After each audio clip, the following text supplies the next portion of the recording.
కార్తీక మహాపురాణము 10వ అధ్యాయము.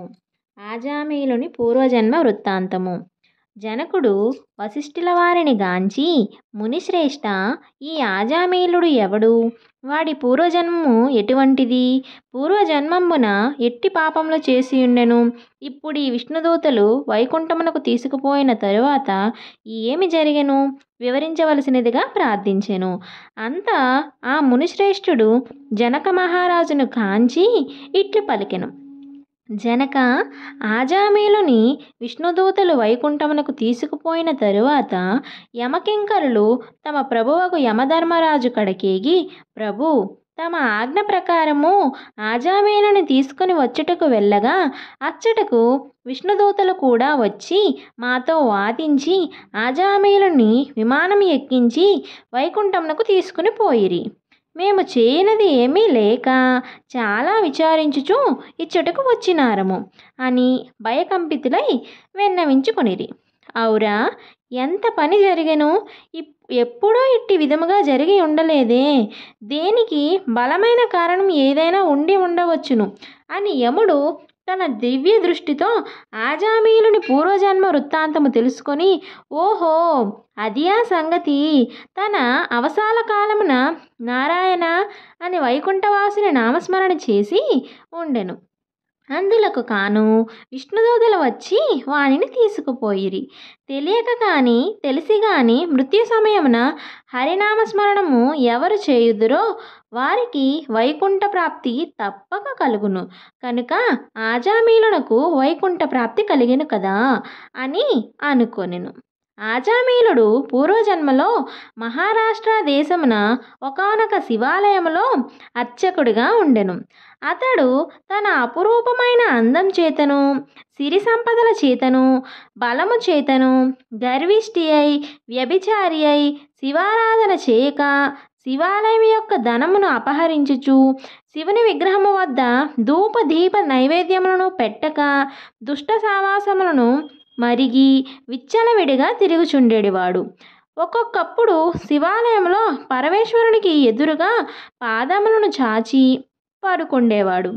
ఇతనికి ఒక బీద బ్రాహ్మణ స్త్రీతో రహస్య సంబంధము ఉండేది.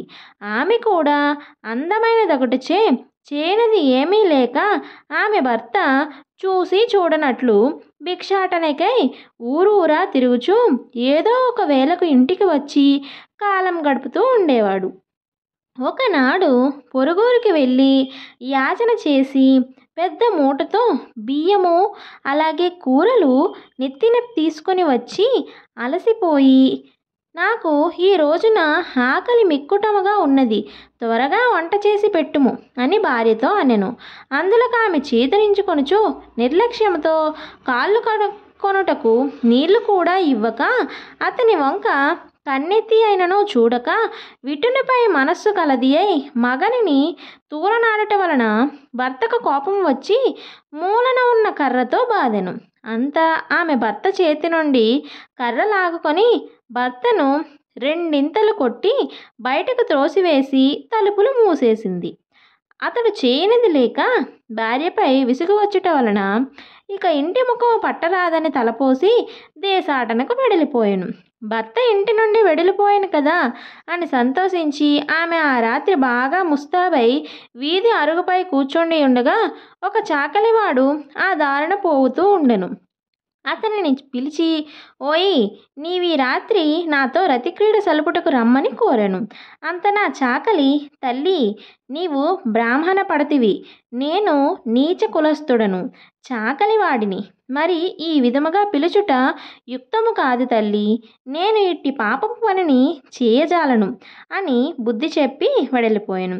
ఆమె ఆ చాకలివాని అమాయకత్వమునకు లోపల నవ్వుకొని అచ్చట నుండి బయలుదేరి ఆ గ్రామము శివార్చకుడుకు తన కామవాంఛ తీర్చమని పరిపరి విధముల బ్రతిమలాడి ఆ రాత్రంతయు అతనితో గడిపి ఉదయమున ఇంటికి వచ్చి, అయ్యో, నేనెంతటి పాపమునకు ఒడిగట్టి తిని, అగ్నిసాక్షిగా పెండ్లాడిన భర్తను ఇంటి నుండి వెడలగొట్టి క్షణికమైన కామవాంఛకు లోనయ్యి మహా అపరాధము చేసి తిని అని పశ్చాత్తాపమొంది ఒక కూలివానిని పిలిపించి కొంత ధనం ఇచ్చి తన భర్తను వెతికి తీసుకురమ్మనవలసినదిగా పంపెను. కొన్ని దినములు గడిచిన తర్వాత భర్త ఇంటికి రాగా పాదములపై పడి తన తప్పులను క్షమించమని ప్రార్థించెను. అప్పటి నుండి ఆమె మంచి నడవడికను అవలంబించి భర్త అనురాగమునకు పాత్రురాలయ్యెను. కొంతకాలమునకు శివార్చకునకు ఏదియో వ్యాధి సంక్రమించి దినదినము క్షీణించుచు మరణించెను. అతడు రౌరవాది నరక కూపముల పడి నానా బాధలు పొంది మరలా జన్మం ఎత్తి సత్యవ్రతుడును బ్రాహ్మణోత్తమునకు కుమారుడై కార్తీక మాసమున నదీ స్నానమును చేసి దేవతా దర్శనం చేసి ఉండటం వలన నేడు జన్మ జన్మ పాపములు నశించుట చేత ఆజామీలుడై పుట్టెను. ఇప్పటికీ తన అవసాన కాలమున నారాయణ అని శ్రీహరిని స్మరించుట వలన వైకుంఠమునకు పోయెను. బ్రాహ్మణుడు భార్యయగు ఆ కామిని కూడా రోగగ్రస్తురాలై చనిపోయెను. అనేక యమయాతనలను అనుభవించి ఒక మాలవాని ఇంట జన్మించెను. ఆ మాలవాడు ఆ పిల్ల జన్మరాశి చూపించగా తండ్రి గండమున పుట్టినది అని జ్యోతిష్కుడు చెప్పెను.